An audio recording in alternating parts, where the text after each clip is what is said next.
When we think of the birth of the modern world economy, we often look to monumental shifts like the Industrial Revolution or the rise of global trade networks. But one of the most important and transformative moments in history didn't occur through steel mills or container ships. It happened in a quiet room, behind closed doors with a handshake that would change the world forever. The deal that shifted the balance of global power wasn't one between kings or generals. It was between bankers, and it revolved around money. The year was 1944. The world was in the grip of the Second World War, and every nation was scrambling to find a way to finance their war efforts. But the war wasn't just a military conflict. It was an economic crisis on a scale never seen before. The global economy was in ruins, and nations needed a new way to stabilize and rebuild. This situation led to the creation of a pivotal agreement, one that still shapes the world today, the Bretton Woods Agreement. The Bretton Woods Conference took place in the mountains of New Hampshire in a small town called Bretton Woods. It was attended by representatives from 44 nations, all eager to find a solution to the global financial chaos. The world needed a new framework for trade, currency, and the exchange of money, something that could replace the old gold standard that had proven to be too unstable during the war years.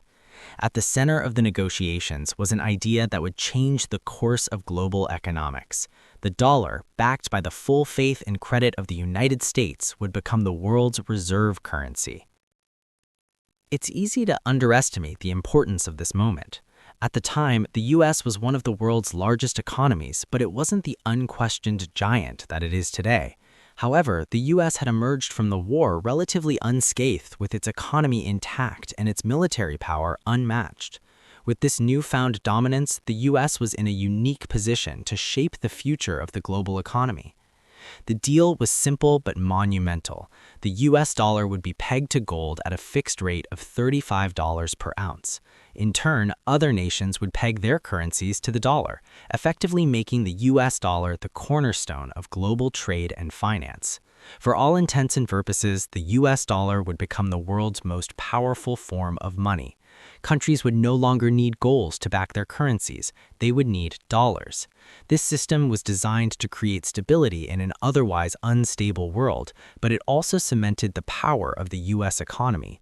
America wasn't just a player in the world economy anymore, it was the referee. The agreement also led to the creation of two critical institutions, the International Monetary Fund, or IMF, and the World Bank. These institutions were designed to help stabilize currencies, offer loans to nations in crisis, and rebuild the economies devastated by war. The Bretton Woods institutions would not just manage the world's financial systems, they would define them for the next few decades.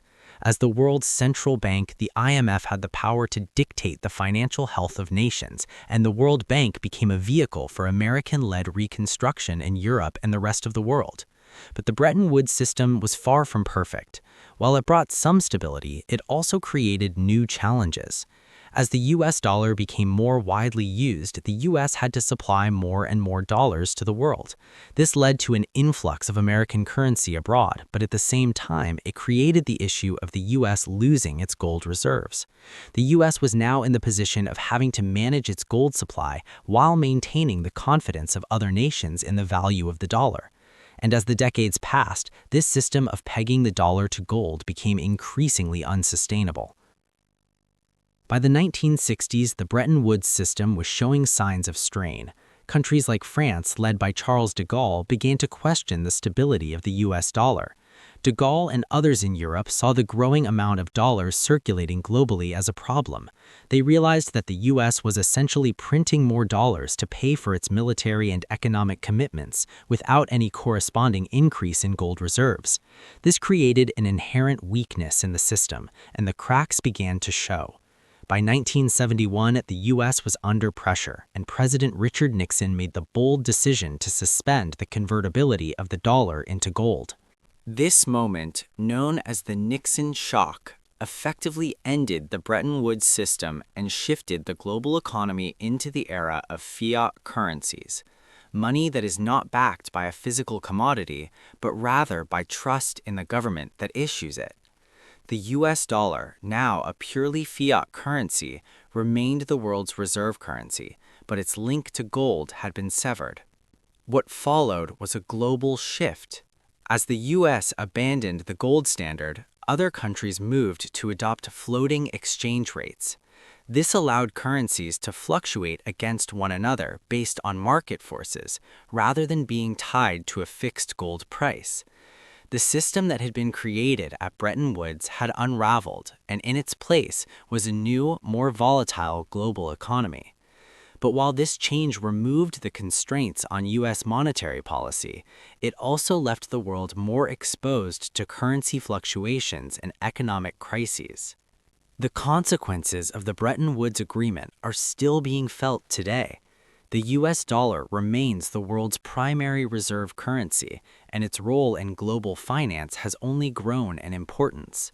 The IMF and the World Bank continue to shape the economic policies of nations around the world. But the deal that was made in the aftermath of the Second World War wasn't just about stabilizing the global economy. It was also about securing the position of the United States as the world's financial leader. The U.S. became the center of global finance, and its currency became the key to international trade and investment. For the U.S., this meant more power on the global stage. The dollar was used in nearly every major international transaction, from oil deals to government bonds. The ability to print dollars, especially during times of crisis, gave the U.S. an unprecedented level of economic control. The dollar was seen as the ultimate safe haven currency, and foreign governments accumulated vast reserves of it. This allowed the U.S. to run persistent trade deficits and accumulate debt without facing the same consequences as other nations. The dollar was, and continues to be, the lifeblood of the global economy. But this power comes with risks. The US dollar's dominance means that the US is responsible for a large portion of the world's financial stability. When the US faces economic instability, whether from rising debt, inflation, or a loss of confidence in the dollar, the impact is felt around the world. The 2008 financial crisis was a stark reminder of how fragile the global economy can be when the central currency is in trouble. The rise of alternative currencies, such as the euro and the Chinese yuan, has sparked new debates about the future of the dollar's dominance. However, despite challenges, the dollar's role in global trade and finance remains unshaken. The Bretton Woods Agreement marked the beginning of an era where money wasn't just a means of exchange, it became the foundation of power itself. The deal that was struck in 1944 not only defined the post-war economic order, it created a system that allowed one nation, the United States, to dominate the global stage for decades. While the world has changed since that fateful agreement, the importance of money and the power it grants has only grown. As the global financial system continues to evolve, the lessons of Bretton Woods serve as a reminder of the immense influence that money can wield and the consequences when that power is abused. So, when we look back at the history of the modern world economy, we realize that it wasn't just wars, diplomacy, or military strategy that changed the world. It was a deal about money, a deal that gave one country and one currency a power unlike any seen before. The legacy of Bretton Woods continues to shape our lives today, and as long as the dollar remains the global reserve currency, its influence will only continue to grow.